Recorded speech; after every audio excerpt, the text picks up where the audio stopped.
നീ എന്നെ കണ്ടന്റ് ആക്കി വെച്ച് ഇന്നലത്തെ ദിവസം കാശുണ്ടാക്കിയെങ്കിൽ ഫീൽഡ് ഔട്ട് ആയത് ഞാനല്ല, ഫീൽഡ് ഔട്ട് ആകുമെന്നുള്ള ഭയം കൊണ്ട് നടക്കുന്ന നീയാണ്. ഇനി ജിൻഡോയ്ക്ക് 8 ലക്ഷം രൂപ കൊടുത്തു എന്ന് തൊപ്പി തന്നെ പരസ്യമായിട്ട് പറഞ്ഞതാണ്. ആ 8 ലക്ഷം രൂപ കള്ളപ്പണമായിട്ടാണോ കൊടുത്തത്, അതായത് ക്യാഷ് ആയിട്ടാണോ കൊടുത്തത്? ഈ രാജ്യത്ത് ക്യാഷായി ക്രയവിക്രയം ചെയ്യാൻ പറ്റുന്ന തുക എത്രയാണെന്നുള്ള കാര്യം തൊപ്പിക്ക് അറിയാമോ ഇല്ലയോ എന്ന് എനിക്കറിയില്ല.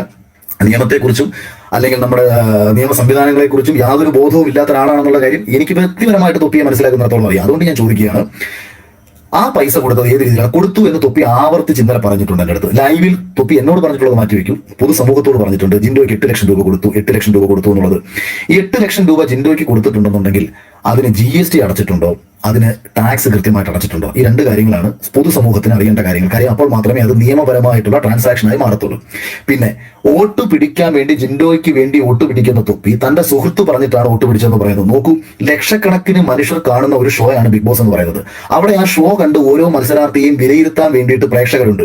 അങ്ങനെ ഓരോ മത്സരാർത്ഥിയെയും പ്രേക്ഷകർ വിലയിരുത്തിക്കൊണ്ടിരിക്കുമ്പോൾ തന്റെ ആരാധകരെ ഉപയോഗിച്ചുകൊണ്ട് ഒരു ഷോയെയും ഈ ജനാധിപത്യ സംവിധാനത്തെയും പ്രേക്ഷകരെയും വിഡ്ഢിയാക്കിക്കൊണ്ട് തൊപ്പി ജിൻഡോയ്ക്ക് വോട്ട് പിടിച്ച് അർഹനല്ലാത്ത ഒരു മത്സരാർത്ഥിയെ തൊപ്പി ജയിപ്പിച്ചിട്ടുണ്ട്. അത് തൊപ്പിയുടെ തന്നെ മിടുക്കാണെങ്കിൽ തൊപ്പി ചെയ്തത് ഈ ഷോയോടും ആ ഷോ കാണുന്ന ജനങ്ങളോടും ചെയ്ത നീതിയാണോ?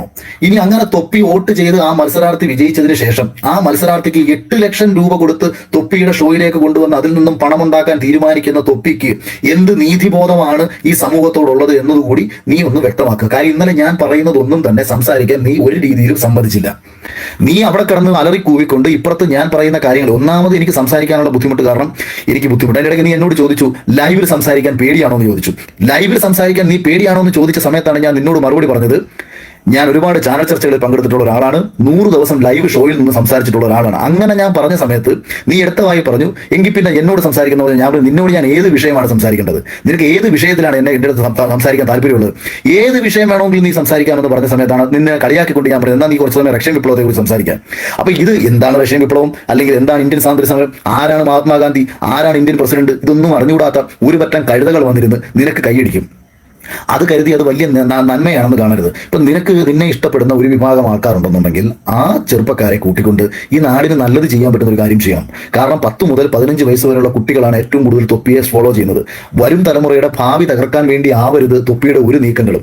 ഈ തലമുറ നാടിന് പ്രയോജനപ്പെടുന്ന രീതിയിൽ നിനക്ക് അവരെ ഇൻഫ്ലുവൻസ് ചെയ്യാൻ കഴിയണം. അല്ലാതെ അവരുടെ തലയിലേക്ക് വിഷം കുത്തിവെച്ചു കൊടുത്തും അവരെ അടിമകളെ പോലെ ഉപയോഗിച്ചും അവരുടെ കയ്യിൽ അവരെ വാശി കയറ്റിക്കൊണ്ട് അവരുടെ കയ്യിൽ നിന്ന് പണപ്പിരിവ് നടത്തിയും, അതായത് ഗെയിമിന്റെ പേരും പറഞ്ഞ് ആ ഗെയിമിനകത്ത് വാശി സൃഷ്ടിച്ച് ആ കുട്ടികളുടെ കയ്യിൽ നിന്ന് പണം പിരിക്കാൻ വേണ്ടിയിട്ട് ഈ ബിഗ് ബോസിലെ പോലെ തന്നെ ഓരോരുത്തരെയും ചാവേറുകളാക്കി മാറ്റി പണം പിരിപ്പിക്കുന്ന ഏർപ്പാടുകളൊക്കെ അവസാനിപ്പിച്ച് ഈ കുട്ടികൾക്ക് നാളെ പ്രയോജനപ്പെടുന്ന രീതിയിൽ അവരെ വീറും വാശിയുമുള്ള ഒരു നല്ല ഗെയിമേഴ്സ് ആക്കി നീ മാറ്റൂ. അവരെ വീറും വാശിയുള്ള നല്ല സ്പോർട്സ്മാൻമാരാക്കി മാറ്റൂ.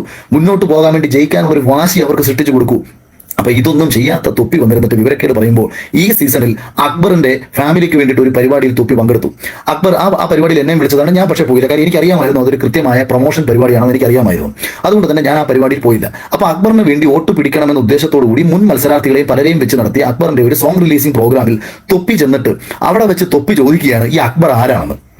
അപ്പോൾ തൊപ്പി അവിടെ വെച്ച്, അതായത് അക്ബർ എന്ന് പറയുന്ന ഈ സീസണിലെ ഒരു മത്സരാർത്ഥിയെ പോലും അറിഞ്ഞുകൂടാത്ത ഒരു വ്യക്തിയാണ് തൊപ്പി. ഈ ബിഗ് ബോസിന്റെ പ്രധാനപ്പെട്ട മത്സരാർത്ഥികളിൽ ഒരാളായ അക്ബറിനെ പോലും അറിയില്ല. ആരാണ് അക്ബർ എന്ന് ചോദിച്ച തൊപ്പി വന്നിരുന്നിട്ട് അവസാന ഫിനാലെ വന്നിരിക്കുന്നത് അനീഷിന് വോട്ട് പിടിക്കുമ്പോൾ അതിന് പിന്നിൽ എന്താണ് ഉദ്ദേശമെന്ന് ഈ ഷോ നിരന്തരം കണ്ടുകൊണ്ടിരിക്കുന്ന ഈ ഷോയുടെ ഒരു വിന്നർ തൊപ്പി എന്ന് പറയുന്ന ഫീൽഡ് ഔട്ട് ആവാത്ത, ഫീൽഡിൽ നിറഞ്ഞു നിൽക്കുന്ന, സർവോപരി കേരളത്തിലെ ലക്ഷക്കണക്കിന് വരുന്ന ജനങ്ങളുടെ ആശ്രയവും ആശ്രിതനും വാ തുറന്നൊരു കാര്യം പറഞ്ഞാൽ നാളെ കേരളം മരമറിക്കുന്ന. പണ്ട് ഈ ബുൾജെറ്റിനെ പോലീസ് കേസിൽ അറസ്റ്റ് ചെയ്ത സമയത്ത് ഈ പിള്ളേരെല്ലാവരും കൂടെ കയറി പോലീസ് സ്റ്റേഷൻ കത്തിക്കുമെന്നൊക്കെ പറഞ്ഞു.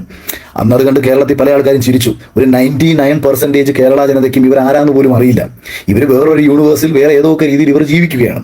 ഇവരാരാണെന്ന് ഈ പൊതുസമൂഹത്തിന് ഒരു രീതിയിലും അറിയാതിരിക്കുമ്പോൾ അവന്റെ ലൈവിലേക്ക് വരുന്ന 10,000, 20,000, 15,000 പേരെ കണ്ടിട്ട് ഇതാണ് ഈ ലോകം, ഈ ലോകത്തെ ഞാനെടുത്തങ്ങ് മരമറിച്ചേക്കാം എന്ന് കരുതുന്ന വിഡ്ഢിത്തരങ്ങളൊക്കെ മാറ്റിവെക്കുക. ഈ ലോകം വളരെ വലുതാണ്. ഈ ലോകത്ത് ധാരാളം മനുഷ്യരുണ്ട്. അതിലേറ്റവും പ്രധാനപ്പെട്ട ഒരു ജനതയാണ് കുടുംബം എന്ന് പറയുന്നത്. ഇനി നീ ആയിരിക്കും എന്റെ കണ്ടന്റ് എന്നൊക്കെ നീ ഇന്നലെ സംസാരിച്ചു. നിനക്ക് ഒരു മറുപടി തരണമെന്ന് ഞാൻ വിചാരിച്ചിരുന്നതാണ്. അത് ഞാൻ തരാൻ വേണ്ടി മാത്രം വന്നതാണ്. നിങ്ങൾ പോയിട്ട് നിങ്ങളുടെ യൂണിവേഴ്സിൽ അങ്ങോട്ടും ഇങ്ങോട്ടും കണ്ടന്റുകൾ ക്രിയേറ്റ് ചെയ്തിട്ട് തമ്മിലടി ഉണ്ടാക്കിയിട്ട് ഫേക്ക് ആയിട്ടുള്ള കാര്യങ്ങൾ സൃഷ്ടിച്ച് ജനത്തെ പറ്റിച്ച് മുന്നോട്ട് പോക്കും. പക്ഷേ ഇതിന്റെ ഇടയ്ക്ക് ഈ ക്രിപ്റ്റോയുടെ കാര്യവും ക്രിപ്റ്റോയിൽ ഇൻവെസ്റ്റ് ചെയ്ത കാര്യമൊക്കെ പറയുമ്പോൾ ഇതൊക്കെ അന്വേഷിക്കാൻ ഇവിടെ ഏജൻസികൾ ഉണ്ടെന്നുള്ള കാര്യം ആലോചിക്കണം. അതുകൊണ്ട് പൊതുജനത്തെ പറ്റിക്കുന്ന ഒരു പരിപാടിയൊന്നും ചെയ്യരുത്. ഇൻവെസ്റ്റ് ചെയ്യുന്ന ക്രിപ്റ്റോകളായാലും ഇതിനകത്തൊക്കെ ജെന്യൂനിറ്റി വേണം. ഞാൻ ഇൻവെസ്റ്റ് ചെയ്ത് ഞാൻ കോടികൾ ഉണ്ടാക്കി എന്നൊക്കെ പറയുമ്പോൾ ഈ കോടികൾ ഉണ്ടാക്കിയിട്ട് കാര്യമില്ല, ഉണ്ടാക്കുന്ന കോടികൾക്ക് ടാക്സ് അടയ്ക്കണം എന്നൊരു പരിപാടി കൂടി ഉണ്ട്. അപ്പം ആൾക്കാരെ പറ്റിക്കുന്ന പരിപാടിയൊക്കെ വിവരവും ബോധവും ഇല്ലാത്ത ആൾക്കാരുടെ നീ വിളിച്ചു പറഞ്ഞു, അറിയാവുന്ന ആൾക്കാരോട് നീ വിളിച്ച് പറയരുത്.